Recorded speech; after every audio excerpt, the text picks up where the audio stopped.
Hello, this is Richmond Rising. I'm your host, Josh Imhoff, and we are here today at the test trailhead of the Whitewater Gorge. With me is City of Richmond GIS Coordinator and member of the Sustainability Commission for the City of Richmond, Grayson Hart. Greetings. Greetings. Thanks for joining us here today, Grayson. Thank you for having me. Yeah. We're here to talk about sustainability in Richmond and some of the programs and initiatives that the city has undertaken for sustainability reasons. So, Grayson, first of all, what do we mean by sustainability? So sustainability really, I think in the larger picture, is becoming accustomed to a certain quality of life that we have and expectations of being able to have food that we want, have systems that we want, energy that we want to run our society. And sustainability is the idea that we want to be able to have the things that we have today without causing future generations to no longer have those things because we have been smart and careful about how we're using them today. It's sounds like managing our resources. It's effective and smart management of natural resources, but also our assets and our built environment and so on, to maintain it with integrity and health today, but doing so with a mind to the future so that we can continue to have the things that we all want. When did this conversation in the city really take hold and really start? Richmond has been paying attention to sustainability issues for quite some time. In fact, it was under Mayor Sally Hutton in 2009-ish, signing the Mayor's Climate Agreement. It was a pledge, and it said that Richmond will strive to reduce its emissions, to be more efficient, be more effective with all of our different systems. That was around the time when a lot of other local governments and even thousands and thousands of cities, in fact, were making these pledges to reduce emissions because greenhouse gas emissions have been a problem for a long time, and that was Richmond's first major foray into that under Mayor Sally Hutton.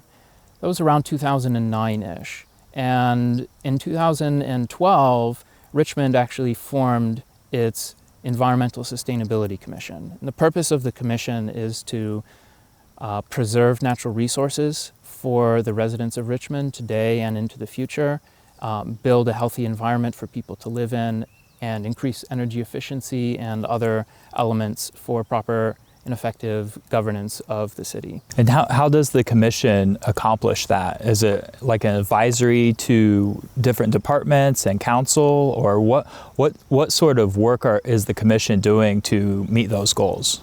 Richmond's Environmental Sustainability Commission is an advisory group. So we have the composition of the commission involves representatives from throughout the city of Richmond and in the county that all have their work is involved in the different elements of sustainability and resilience. So we have a representative of energy, we have a representative from emergency management, from the water utility, from a higher education institution, somebody from the city, myself, we have a citizen member as well.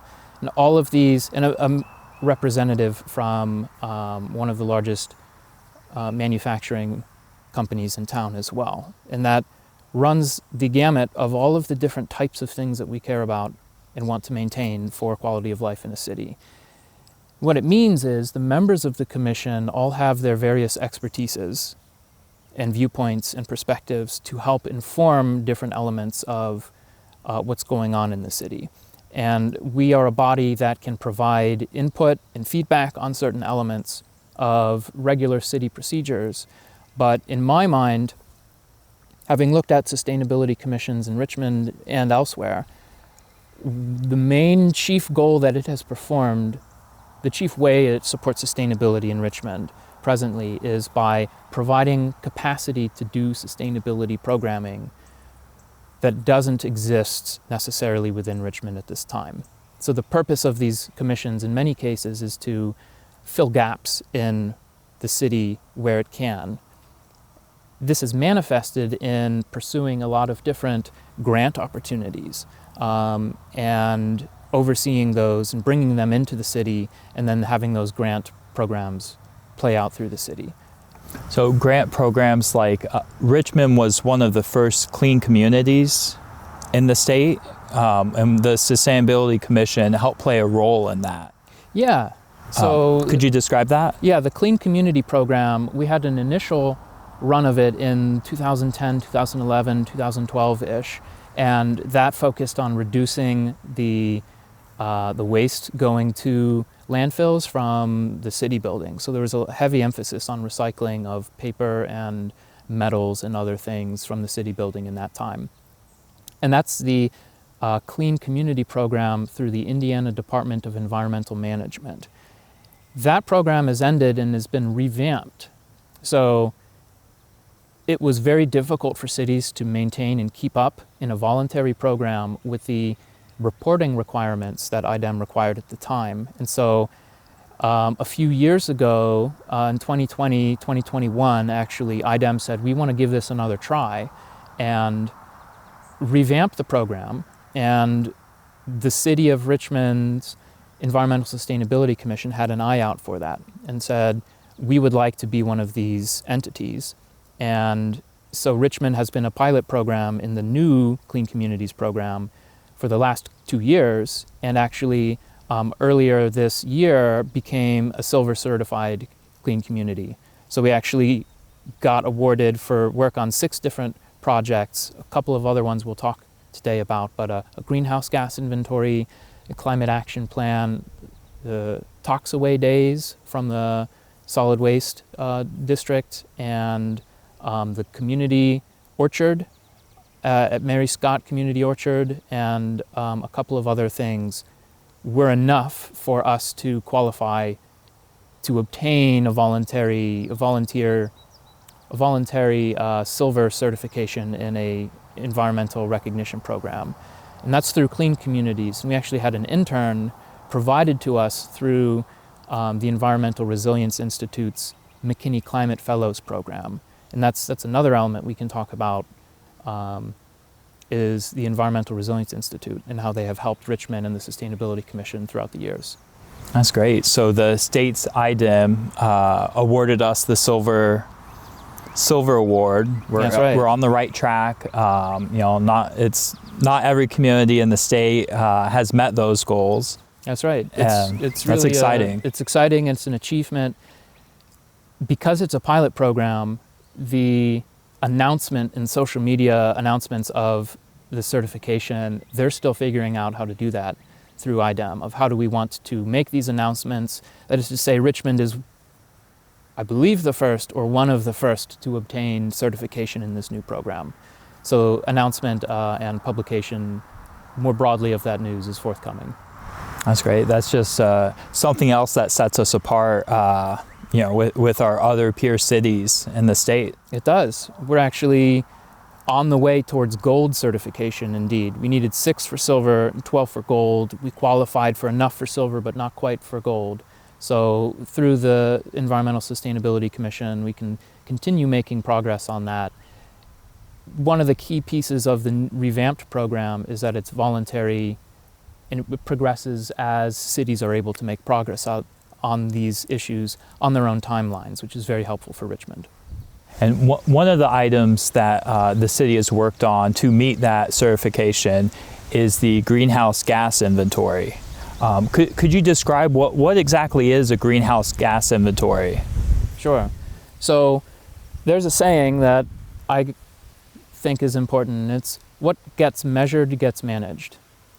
So a greenhouse gas inventory is when a city takes stock of the places where it's emitting a greenhouse gas.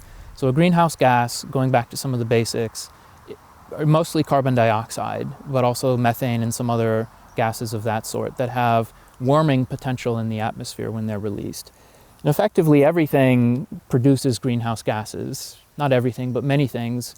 Most of the things that make civilization fun and interesting and effective and raising families and all of these have footprints, and those can be measured. And greenhouse gases contribute to the warming of the planet, which produces stresses felt globally, but also importantly here in Richmond too, and we can talk about that later. So a greenhouse gas inventory is when a city says, we're going to measure our footprint.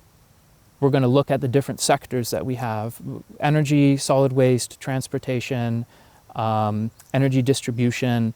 We're going to look where our greenhouse gas emissions are coming from so that we can find those opportunities to reduce those emissions as part of a larger fight to globally reduce emissions to prevent catastrophic warming of the planet that contributes to not only extreme weather events, but even incremental increases in temperature that manifest in things that we don't want and that stress people, but also cities and the management of cities.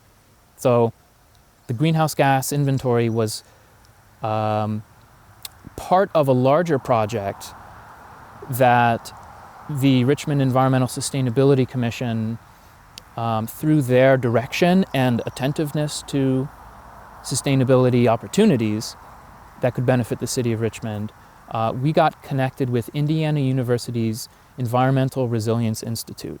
So this is a really important player in sustainability in Richmond. So the Environmental Resilience Institute, or ERI, is an entity housed at Indiana University, and their purpose is to help local governments and others, but especially an early focus in local governments, respond to and adapt to a changing climate. Because adapting and responding to climate change is good governance for many, many different reasons. And what this manifests in, especially through the McKinney Climate Fellows, through the McKinney Family Foundation, they provide funding for interns and externs organized through the Climate Fellows program through ERI to provide students studying sustainability at Indiana University and house them in different cities and entities and organizations. And Richmond has had a long participation in this program.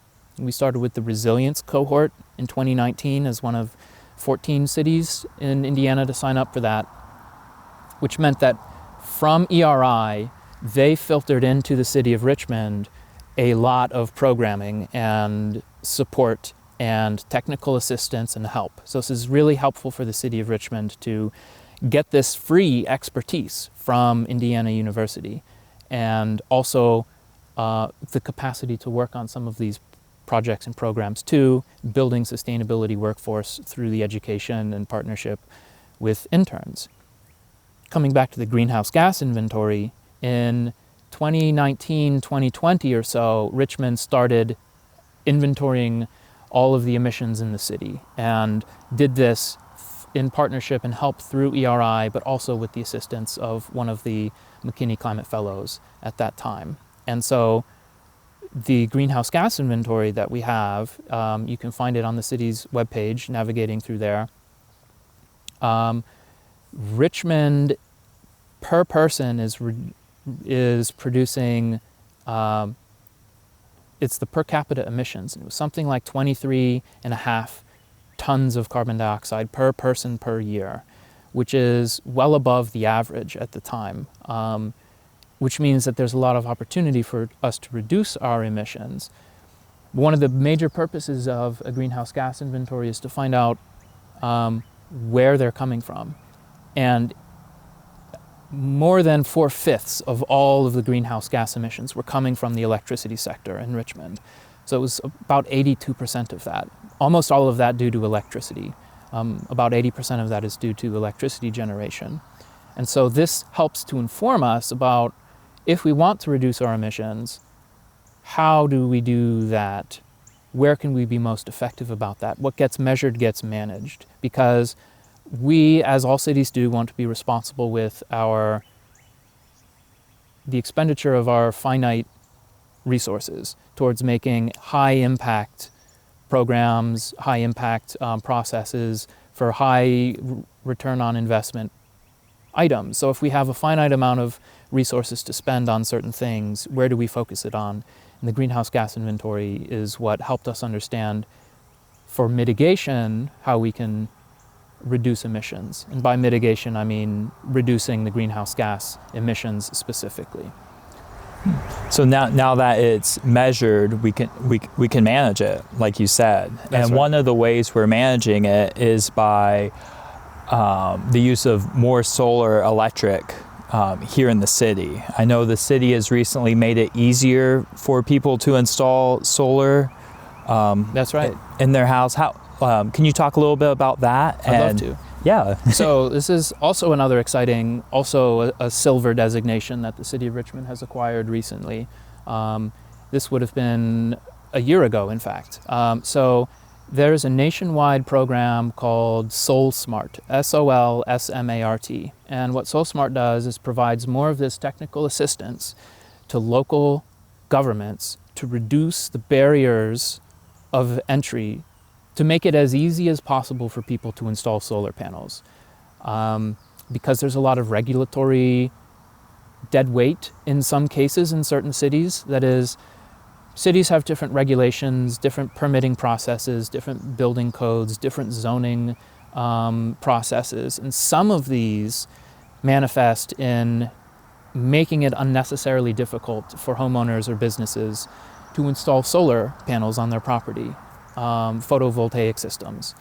And what the SolSmart program does is, this is another instance in which the Richmond Environmental Sustainability Commission's attentiveness and participation in this program brought in free technical resources where we can work to make specific high-impact, effective changes to our codes and our processes to make it as easy as possible for somebody to install solar on their homes. And so in June of last year or so, Richmond actually became a SolSmart Silver certified community. And it's again one of those cases where you need a certain threshold for silver. We met the silver. There's still some more we can do for gold to make it even easier in that regard. And now there's a new level of platinum. But it's another instance of Richmond doing sustainability work, this time to make it less confusing, less onerous, less burdensome, as straightforward as possible to install solar panels. And that involved work in the Department of Infrastructure and Development, in the permitting and inspections process, and also collaboration with Richmond Power and Light, because we want that process, we want it to be synced up so that everybody knows what's going on there. And is that related to the solar fields that we have here within the city? That's actually something separate. So SolSmart is more based on homes and businesses. Richmond Power and Light purchases, Richmond Power and Light is the utility, the electric utility here in the city. And Richmond Power and Light purchases power from the Indiana Municipal Power Agency, IMPA. And IMPA is separately changing its energy portfolio from many instances of coal and fossil fuel power generation. This is why, by the way, 82-something% of electricity was from, of emissions in Richmond were from electricity, is because of where we're getting it from and how it's being generated.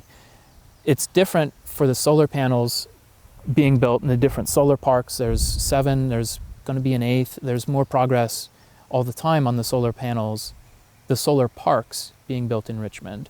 But that's different because IMPA, as a energy provider, in the year 2023, and indeed even earlier, identified solar panels as a cost-effective way, as a good business, good dollar and cents reason and method of generating electricity and selling electricity. And how that manifests is reducing the emissions from, reducing the per capita emissions and the emissions generally from Richmond, because the electricity that's generated locally gets consumed locally. It goes onto the grid and it's just consumed locally. And so that will reduce our emissions hugely without the city necessarily having to do any of those pieces. But we do, in the climate action plan that we'll talk about here soon, identify advocating even further for decarbonization of the electricity portfolio to be the highest impact, the biggest bang for the buck potential return on investment to reduce Richmond's greenhouse gas emissions. That's interesting. Let's go ahead and talk about the climate action plan that council approved it, I believe in 2022. That's right. Correct. And what is the climate action plan, and how does that relate to the future of sustainability here in Richmond? Those are good questions. So the climate action plan is a document that was created. We talked about the greenhouse gas inventory. There's another document I want to talk about, and the climate action plan is the culmination of all of the sustainability programming that has been done over the last 5 or so years in the city of Richmond. So the climate action plan is, what do we do as a city to not only reduce our emissions, and there's many different strategies that we can do to do that, but also protect our residents from the threats of a warming world that has more precipitation, heavier precipitation events, more extreme weather events, and higher temperatures where it's getting hotter. And indeed, I don't know how visible it is today, but there's wildfire smoke in the air. We're filming when the Canadian wildfire smoke is coming down into the Midwest. There's a lot of reasons why climate matters for local government, because we exist in this atmosphere. It's blowing around my hair, and the bugs and all things are being buffeted about by this breeze because we exist, the whole world exists in one atmosphere. And while Richmond, we talked a lot about Richmond's emissions, we are contributing to emissions that are warming the planet, yes. But even if we reduced all the way to zero, that wouldn't solve our problems necessarily. That's mitigation. Mitigation is making the problem less bad by addressing the root source, which are the greenhouse gas emissions. Importantly is adaptation. So what do we do as a local government, as citizens of Richmond, Indiana, as citizens of Indiana, of the United States, of the planet? What do we do not only to reduce our emissions, which is mitigation, but how do we adapt to a warming world where it's hotter, rains harder and more, extreme weather events are crazier? What do we do to adapt to those pieces? So if they're coming, how do we manage those things? So what are, what's one example of a program we can or have put in place to help the city adapt to climate? There are a number of things that we can do to adapt to climate. The Climate Action Plan Part 2 is broken down or Part 1 of the Climate Action Plan is regarding adaptation, and that's broken down into many different approaches that we can take, from adapting our built environment to freeze-thaw events, but also extreme heat takes a toll on the roads and bridges and environment, to adapting emergency management responses. How do we communicate when there are weather-related or indeed other emergency management events? How do we protect our critical infrastructure from flooding, extreme weather events? Again, behind all of that is heat. And one of the things that Richmond really shines with in the Midwest and regionally is our participation in the Beat the Heat program. So again, going back to the Sustainability Commission, keeping an eye out for Richmond, we found a grant opportunity from the Office of Community and Rural Affairs and the Environmental Resilience Institute for the Beat the Heat program. And this involved a 2-year climate resiliency program that would hire a full-time climate resiliency person. This was Lucy Mellon, who was the heat relief coordinator for the city. So she started in July of 2021. And the Beat the Heat program went out and identified where it's hottest in the city. So in August of 2021, we conducted the Heat Watch campaign to build a heat map of the city, learning its hottest downtown, coolest where there are trees. We created a heat vulnerability index, so that's overlaying demographic data with the heat data. So not only is it hotter in certain places in a city on the same day than in other places in the city, due to something called the urban heat island effect, some people suffer more than other people because of the heat. So there's exposure to the heat, which is differential throughout the city, but there's also vulnerability to the heat. So if you are someone who can't afford to run an air conditioning unit, even if you have one, for example, you're more vulnerable to extreme heat. If you are elderly or homebound or have mobility issues, you're more vulnerable to extreme heat. A number of these issues all manifest in that way. Grayson, we just have a couple of minutes left.